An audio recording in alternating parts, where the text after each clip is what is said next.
Ladies and gentlemen,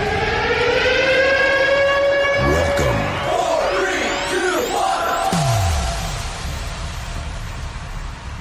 1. Welcome to the Fight Chase Muay Thai and Mixed Martial Arts podcast.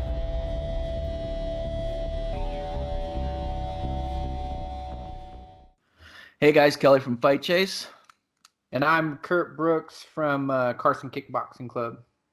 And we're going to do a podcast. And today we're going to be talking about Muay Thai training in Thailand versus training in the U.S. We've both been to both places, so let's get into it. All right, cool. So I guess really Muay Thai in Thailand is really just going to be looking at Muay Thai in MMA in the U.S. because there's not really too many gyms out there that focus on Muay Thai here in the States. In the States, I mean, we've talked about it, and it's kind of like we train Muay Thai fighting, if you could say that, in the States. Not necessarily the roots of Muay Thai. Do you know what I mean? As far as what we've learned, when you travel over to Thailand, you learn the whole culture behind it. Yeah, that's very true. I feel like, in the United States, too, it's like it gets blended in with MMA, so like a lot of stuff just gets lost, especially a lot of those little details. Like I feel here like we're just really we're combo rich. We throw a lot of combos, but we don't really break anything down per se. Yeah, I feel like coaches that I've had and seen work, and then you watch the videos of people doing pad work and things like that. It's almost like in the States, we're trying to get people to remember a 4 to 6, 8 punch strike combination, and we forget about correcting all the technique in between and making that flow. Actually, like you see a lot of the pad holders in Thailand, like you're just working like one thing. They're like, okay, we're gonna do 1-2 right kick, and then you're just constantly throwing that right kick. And, they're just making all those adjustments to the kick. It's it's just a lot more technical on those like tiny little details. That's one of the things that I tried to do when I started coaching. After talking to you when you were coaching too, when I went from here, I wanted to give my students the most realistic experience training from Thailand. So that's what I focused more on as I started at the feet. You know what I mean? As I went from how the person's footwork was, where their feet were placed. And what's funny about that is 2 days ago when I trained with Samart, that's where he started with me. And the thing is he has a very narrow base. His feet are almost like he's just standing there. And it's an odd thing that I had never seen. That is interesting. Did you see that Bellator fight from this weekend with Michael Venom Page? I didn't get to see it. I saw the knockouts. So a lot of people are talking because Michael Venom Page has like that karate stance where he stands really wide, and his feet are turned in so the back of his leg is exposed. So Michael Venom Page, he has that real long stance. He stands sideways. And I've always watched him fight, and he's an amazing fighter. But one of the things I always wondered was why nobody leg kicked him. And in this fight, I think it was Diego Lima. I could be wrong, but he kicks him, and he takes him right off of his base. And then as he falls down, he gets back up. He goes, and I think he hits him with a right uppercut and just flatlines him.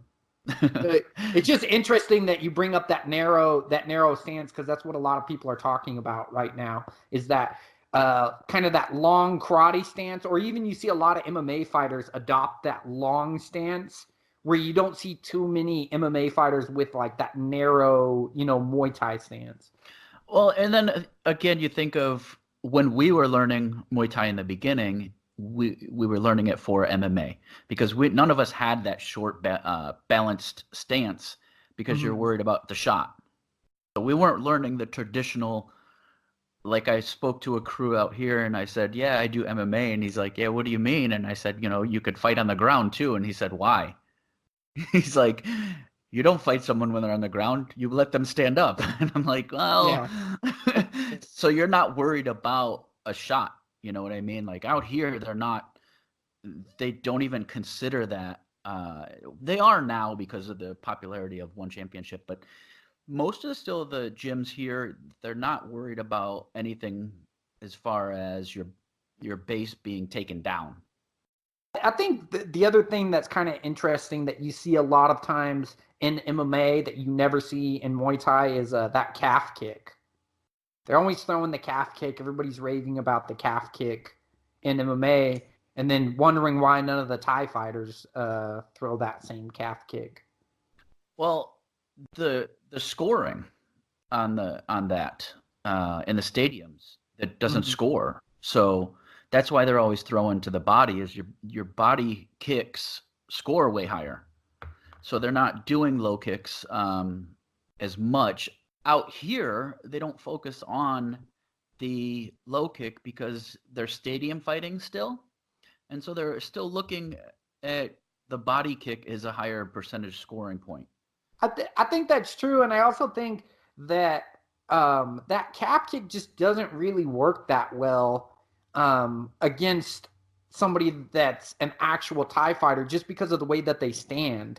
Like they stand with that foot angled out, with their shin angled out. If you try to kick them in the calf, they're either going to check it, or they might not even have to check it because their legs just not angled out. Like you watch almost any of these MMA fighters, they stand in a boxing stance, or even if they stand in a Muay Thai stance, it's still slightly angled like a boxing stance. Are you saying so the front leg is inwards a little more, so the calf is exposed? Like when they're standing, that knee's pointed inward just a little bit, and it exposes the calf. Yeah. That's why everybody's been talking. It's been for a couple of years now that, the calf kick, and then you saw it pick up. And it's just like the low kick, if you've noticed in the last few events, like the low kick all together in MMA is like the rage. And people are learning devastating low kicks. I mean, Khalil used it like a champ, and it doesn't take much damage, especially the inside, because we don't get kicked there that much. When I was training out here and they were telling me, I was like, do you use any power on the inside? They're like, no, you just slap your foot on the inside for the inside kick. But that tissue in there is tender. So if you're hitting your foot bone against the inside where you haven't been kicked a lot, it's going to bruise up and be sore very fast. And I feel it's a hard technique to counter a lot of times, just because it's so quick. It's like a jab, Yeah, it's definitely. Just real fast. There's not a lot of load time unless you're switching your feet, which typically people, they're stepping out on the low kick and not switching to the inside anyways. What did you find like the biggest difference was when you trained out here compared to how you trained initially before you came out here? Just really the focus that they had on just a few things, like when you're hitting pads. I mean, every once in a while you get that pad holder that wants you to throw everything, but for the most part, most of the pad holders over there, they kind of just stuck to one thing, like they just had one thing that they really wanted to hone in on and correct. Whereas before, like in the States, most of the time it was like you'd learn 7 to 8 strike combination, and then that 7 to 8 strike combination would, churn into like a 20 strike combination where you're basically, just memorizing things, which I feel like has its place because you get like a nice little flow going, but it also I feel like it develops a lot of bad habits.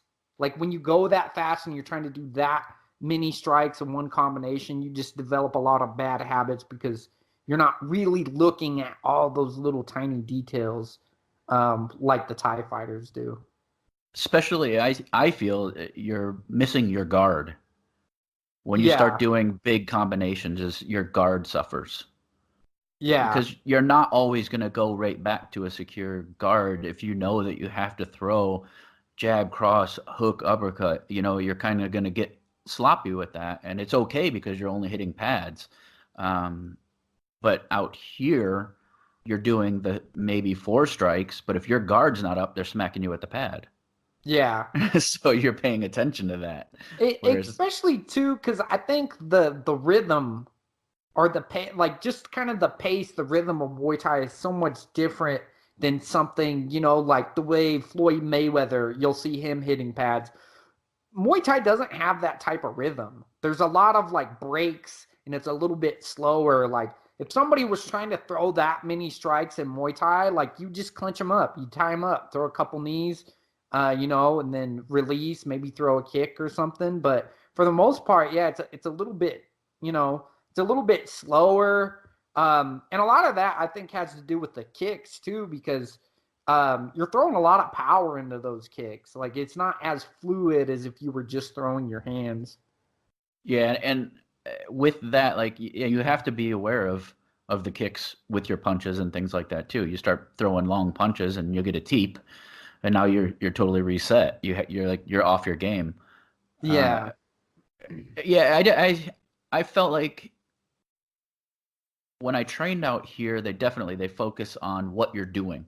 Most of the trainers, if I go and I'm not doing a private with like some famous Thai fighter, you'll go through the motions and they'll see where you're kind of lacking. So you kind of always start, okay, like you'll start with boxing type, with focus mitts, and then they'll see if you have holes there, and then, they're checking your stance and everything, and then you'll move into, the Thai pads, and then usually they'll end up with like the low kick pad. But the whole time they're kind of analyzing what you're doing to see if you have a hole. And once they find a hole, they hone in on that. So you won't get to, if your hands are bad or you're throwing, whatever your punches are wrong, that not stop the training, but they actually stop progressing, and you're focusing on that. They're fixing the holes before they just kind of allow you to pass that up to go to something else. To be honest, I think that's like the best type of training. Like if you're going to learn something, like you need to learn it slow enough that you correct your mistakes. Because if you're like, say, I'm going to kind of put cardio kickboxing on blast here for a minute, but like if you're doing cardio kickboxing, you're not looking at what you're doing wrong. Even if you're just doing it to get yourself in shape, like you need to do things biomechanically correct, or you're going to hurt yourself. So like Right. You got to start out kind of slow and then kind of just work one piece of the puzzle, so that definitely. by the time you complete the puzzle, like everything's where it should be, when it fits correctly. Well, that's just, I mean, this is a little off subject, but it goes back to like we've trained jiu-jitsu a long time. Mm-hmm. You can't learn an arm bar and skip, the setup. Yeah. You have to have all those little pieces in place to, to enable to execute that armbar. Exactly. Yeah. Yeah. It's odd too, because you'll see people that train MMA and they understand kind of the concept of drilling a little bit slower in jiu-jitsu to get all the technique right, but then when it comes to striking, they just want to go fast. And then it's another thing that one of the big things that I've noticed being here in Thailand compared to training in the States was the safety. And it's come up a few times with a few of the crews that I've been working with, and it's just they think that we don't train safe in the States. We don't. There you go. And they see it, and they don't even have a lot of exposure to it. They just see the fighters that come to them. You know what I mean? Like they see the guys that come from the States and they come in and they want to do this and that, and they want to train here. And I've heard kind of horror stories of MMA fighters coming into some of these gyms that have a traditional Muay Thai crew, and they'll be like, yeah, I do this or I don't do that. And I don't understand that. I mean, obviously, once you're exposed to the culture and you understand how things work, it's the respect thing is so huge that when you walk into a gym, and you greet your teacher, you do exactly what he says. You can't change the lesson plan on him. You can't, yeah, I might do this today. I don't care how tired you get. And man, I've gone like a few weeks between training and I'll be dying, but you can't stop with these guys. Like they don't force you to work to where you're gonna die. Like I feel like in the States we kind of did that often. Like we Mhm. would like push past your threshold, which is great. You're growing and you're getting your cardio, but they see your limit and they'll push you past that, but to where you're still comfortable. Do you know what I'm Yeah. that's the experience that I've had is they see, oh, you're about at your end, and then that's usually when like the 10 kicks come, 10 left, 10 right, and then you'll get a water break. So they're respecting you the same as you're respecting them. And to go along with that is the sparring. Um, the sparring out here is a lot of times is like a game of tag. I mean, you've seen it. It's like everybody's yelling and having fun and sweeps and things like that. It's very, very intense training, but lighthearted almost.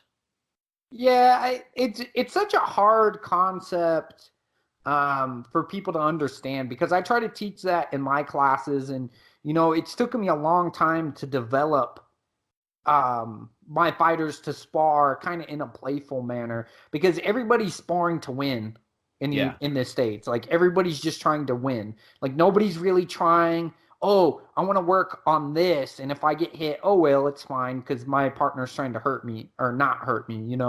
But Yeah. like you can't really play with any new techniques if your partner's trying to take your head off. You know what I mean? I totally agree. I mean, and again, it goes back to like how we do jujitsu. And jujitsu, you're safe. You have a good, safe base. You know what I mean? Like, Mm-hmm. you know what you can do. But when you learn something new, there's always that room to try it. When you're in a good position to try something new. Is like you're saying, though, is if I was going with, a Paharis, and he's in fight mode, and I want to try to Berimbolo, and I've never done it before, he's gonna like just take my legs off. So Yeah. it's just when you're doing stand up and you have like I would spar with one of the fighters when I was at Henzo Gracie in New Hampshire, and it's very playful, and that's how I would show the class. I'd say, all right, guys, because I wouldn't let them spar much. Most of them, they didn't really want to be fighters or anything like that. They're trying to get a good workout. But when I would spar with him, I would say, all right, look at this. This is how you do it. And it's a playful tag thing. And you leave the gym working on your technique and feeling better about yourself. Not some ways that kind of how we started where you get your ass beat. Yeah. And if you tried something new, it probably didn't pay off unless you were really good at it. Yeah. And that's a kind of a terrible way to build confidence too. Like It's a you're horrible going way. with like you don't develop skill under pressure. There's been a ton of research on it. Like you just don't. Like if there's too much pressure on you and you're trying to learn something, you're going to learn it incorrectly. Yeah. You're going to take whatever shortcut is like the least resistance to get to what you think will work, or at least a means to an end. Yeah. Which it's kind of crazy because you go over there to Thailand and you'll spar with a guy that has 300 fights and he'll just play with you, show you a couple things, and you'll have fun. And then you'll spar with a guy over here that has 3 fights and he's trying to murder you the whole time. Oh, you spar with And you there, learn man. nothing. Yeah, I remember sparring with guys that didn't have fights. I didn't have any fights, and I remember sparring with guys, and you're like, why are you trying to kill me? Yeah. And it gets ramped up real fast, like one punch that slips through, and somebody's upping the level. You don't get that out here, It's I've never walked into a gym that you see the Thais sparring that anybody's like ripping into each other. I've seen videos of some of the gyms that have a lot of Western fighters coming into them. Like I've seen some Instagram videos recently from some of the larger gyms that are catering to Westerners out here that show that. And I'm like, man, why would you guys even put that out there? But it's like, oh, we have hard training. And it's like, man, it's bringing the bad from. I mean, I can't say it's the bad, but it's just the way the Westerners, and not all Westerners. I mean, you have amazing fighters but most of them have been here to kind of get the feeling of how it's supposed to work. You know what I mean? Yeah. Like Kevin Ross and those guys are absolutely amazing. Western Muay Thai fighters, and they've been here to pick up how to train that. And obviously they bring that back and they build on it. But I don't know that those guys go in there, and I don't know that they would beat the crap out of each other. I don't think that ever comes back into play. It's more of a control progression. Yeah. I think the other thing that is kind of interesting is in Thailand, they're fighting like pretty often. You always hear about the guys that fight every week. Maybe they fight every 2 weeks or every month or whatnot. But in the United States, for the longest time, I think a little bit of it's changing on the West Coast. I'll get into that a little bit later. But the guys just don't have the opportunity to fight as often. And I think maybe that's why the guys spar harder. Because I think if you had a fight every 2, 3, 4 weeks, like you would just know that you couldn't spar that hard. Well, yeah. I mean, anytime we were getting ready for anything, whether it was people getting ready for MMA fights, jiu-jitsu, anything like that, at least the week before you're slowing down. Yeah. You're protecting yourself because well, if I hurt something a week out, maybe I can fix it. But that last week you were training technique, you were sweating, you were doing things like that, and that's kind of what they're doing out here. Is they're always training technique. They're using, they're just honing those skills so much and always getting a good workout. Yeah. So it's almost like their pre-fight is all the time because, like you said, they're fighting very, very regularly. Yeah. So I almost kind of think that, in the States, if you wanted, because they do get the opportunity to go hard, that's when they fight. I would think that if you were going to try to replicate something like that, maybe just spar hard like once a month. You know what I mean? Yeah. We had pro sparring. Yeah. And that on Saturdays, but that was like a battle. Yeah. Like that wasn't really fun to go to. I'd see. Yeah, I remember seeing some crazy stuff out there in Vegas. Like I've seen guys get knocked out, and then wake back up, sit on the bench for a round, get some water, and then jump right back onto the mat. Which could you imagine that? Like people don't get knocked out in a fight and then go, oh, okay, now I'll fight again. Well, Litway they do, but that's a little different. That's a little different. What was your favorite part of the training difference over here? Not the humidity, I'm sure. Actually, to be honest, I've really enjoyed the humidity now that I'm not in it. But when I was over there, one of the things that I did like about that humidity is like once you didn't have to warm up that long and like your whole body was like loose. I guess it'd be kind of the equivalent of like all the people out there that are doing hot yoga. I feel like it'd be kind of the same. And the other thing about that too, speaking about the humidity, is they always stretched. I came quite a bit more flexible being out there and having, because almost all the Thai camps, or at least the ones that I went to, everything was like really structured the same. You'd run, you do your jump roping, you do your shadow boxing, and then you do your stretching. That curriculum that they have over there, it gets kind of repetitive, but then it's also like exactly what you need to do, and you kind of adapt well to that curriculum. I feel like a lot of times here in the States, like people get bored easily. Yeah. So we're always constantly trying to change things up in order to accommodate people's, short attention spans. Oh, I totally agree. I had a student that trained, he's really good friends with Mark Delagrati, and he would train with me with his son. He would bring his son in when I was in New Hampshire. And I remember one day his son asked him, he's like, man, didn't we just do this like last week? And his dad goes, how are you going to get good at it if you don't really drive it in? And I'm like, all right, cool. Like at least his dad understood. And when I went over to Sityodtong in Boston and saw Mark training a couple of the guys, and that's what it was, is I got it from here. I got it from Thailand, is really just hone in on what you know.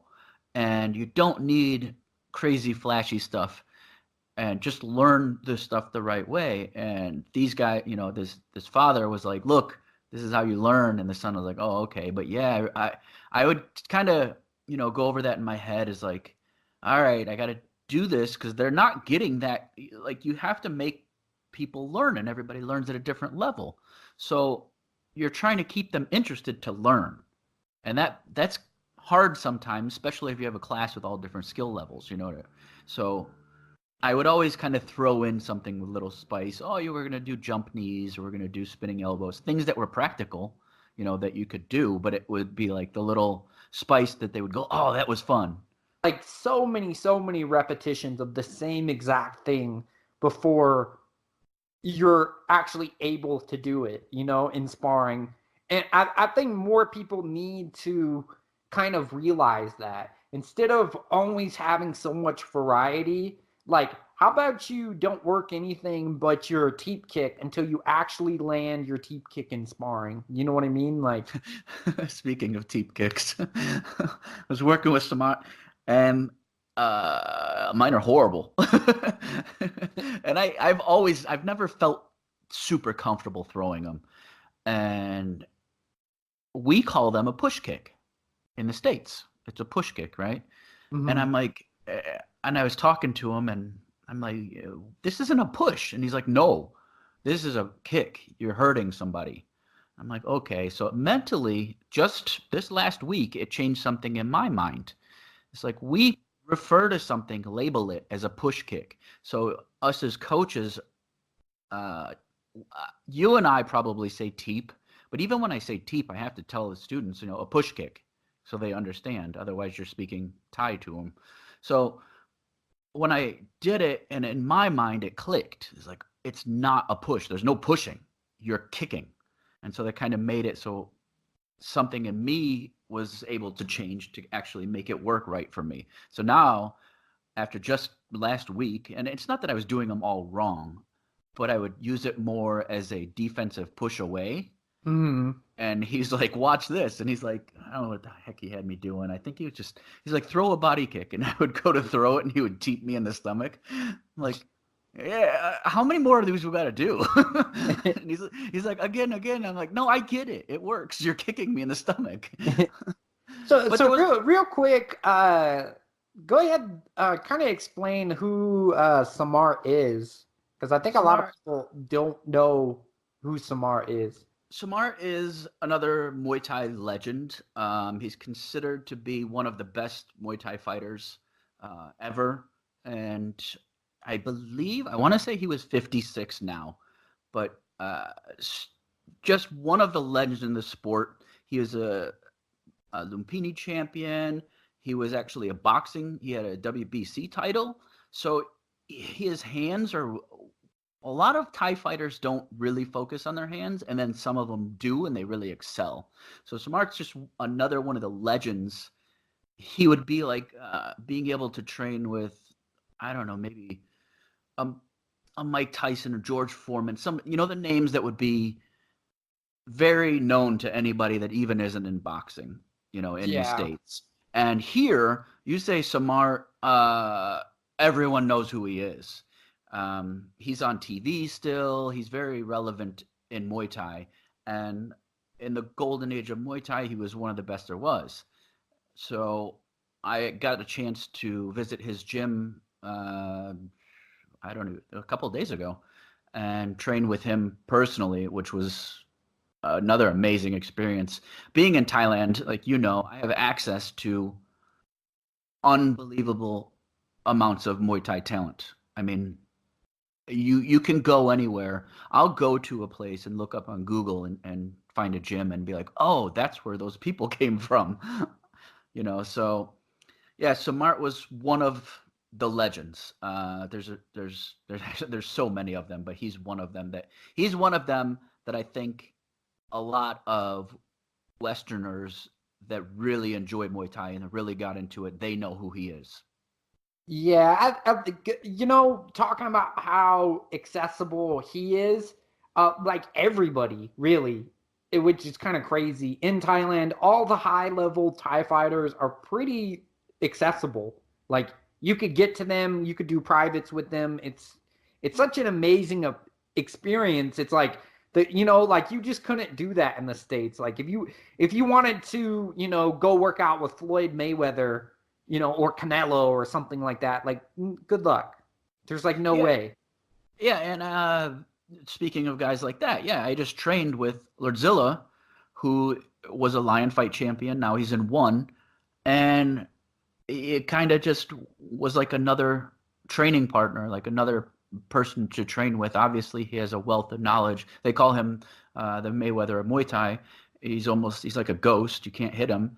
But it things that are accessible here, and they're still held at such a high standard. Like someone like Saenchai, who I've met a bunch of times. I mean, Saenchai is one of those names that you'll just barely have to know about Muay Thai in the Western world, and you'll know who Saenchai is. I mean, Joe Rogan talks about him. Everybody knows who Saenchai is because he's so amazing. And Buakaw, those are like our elite fighters in the States, but they're accessible here. I've gone to Saenchai's gym. I've trained with his trainer. I've trained with his fighters, and it's so you just walk in. Hey guys, thanks for listening. We're going to conclude this for part 1. We're going to release part 2 straight away so you don't have to wait. Be sure to check out fightchase.com, and you can contact us there. All of our social media and everything's on fightchase.com. Thank you very much.